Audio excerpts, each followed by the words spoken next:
আসসালামু আলাইকুম আমার প্রিয় বন্ধুরা, আশা করি তোমরা সবাই ভালো আছো আর আমিও ভালো আছি। আর প্রতিদিনের মতো আজকে আমার সকল বন্ধুদের সাথে মজাদার একটা রেসিপি শেয়ার করতে চলে আসলাম।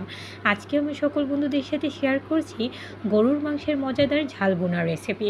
আর গরুর মাংস পছন্দ নয় এমন কোনো মানুষই নেই, কারণ অন্যান্য মাংস থেকে গরুর মাংসে একটা আলাদাই স্বাদ আছে যা অন্য কোনো মাংসে খুঁজে পাওয়া যায় না। তাই এখানে আমি রান্না করার জন্য সব কিছু একসাথে রেডি করে নিয়েছি আর এখন কড়াইতে সয়াবিন তেল দিয়ে দিচ্ছি। আর তেলটা একটু ভালো করে গরম করে নিয়ে এখন আমি এলাচ আর দারচিনি দিয়ে দিলাম। আর এলাচ আর দারচিনিটাও একটু তেলে ভালো মতো করে গরম করে নিলাম। এখন হচ্ছে বেশি করে পেঁয়াজ কুচি দিয়ে দিলাম, কারণ গরুর মাংসের ভুনা রেসিপিটাতে একটু বেশি করে পেঁয়াজ কুচি না দিলে মাংস ভুনাটা খেতে একদমই ভালো লাগে না। আর পেঁয়াজটা একটু নেড়ে চেড়ে ভালো করে একটু লাল করে নিলাম। আর এখন অ্যাড করে দিচ্ছি হচ্ছে মরিচ আর হলুদের গুঁড়া, আর একটু বেশি করে মরিচ আর হলুদের গুঁড়া অ্যাড করে দিচ্ছি, কারণ গরুর মাংস রেসিপিটা একটু স্পাইসি না হলে খেতে ভালো লাগে না। তাই একটু বেশি করে মরিচ হলুদের গুঁড়ো দিয়ে দিলাম। আর সাথে দিয়ে দিচ্ছি এখন আদা রসুন বাটা। আর এখন হচ্ছে মশলা মাখানো একটু পানিটা দিয়ে দিলাম, আর সাথে অল্প একটু এক্সট্রা পানি দিয়ে দিলাম মশলাটা কষানোর জন্য। দিয়ে ভালো করে এখন মশলাটা কষিয়ে নিচ্ছি। আর মশলাটাতে অলরেডি হচ্ছে বলক চলে আসছে। এখন হচ্ছে আমি মাংসগুলো ছেড়ে দিচ্ছি একে একে। গরুর মাংস পছন্দ করে না এমন কোনো মানুষ হয়তো নেই,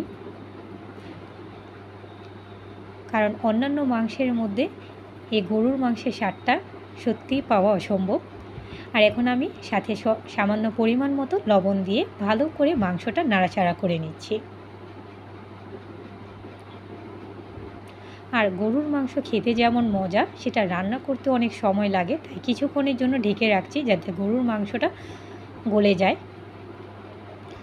আর কিছুক্ষণ পর ঢাকনাটা খুলে নিচ্ছি, দেখছি মাংসের কী অবস্থা। আর অলরেডি বলক চলে এসেছে আর দারুণ একটা ফ্লেভার আসছে যা আমার বন্ধুরা পাচ্ছ না। আমার বন্ধুরা পেতে হলে অবশ্যই আমার মতো করে একবার হলেও ট্রাই করবে।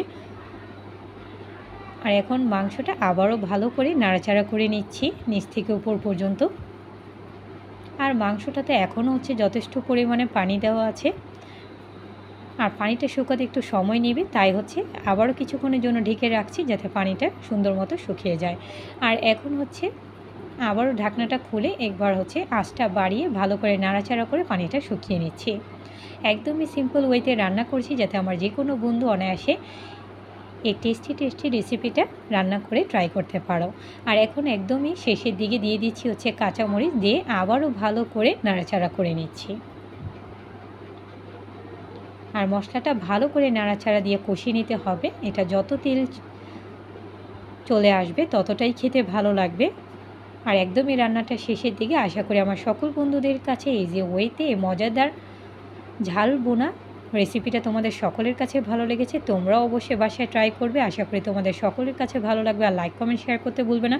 যারা যারা আমাকে সাপোর্ট করছে অসংখ্য ধন্যবাদ। যারা আমাকে সাপোর্ট করেনি সাপোর্ট করে ফেলো নিত্য নতুন ভিডিও দেখার জন্য। আল্লাহ হাফেজ।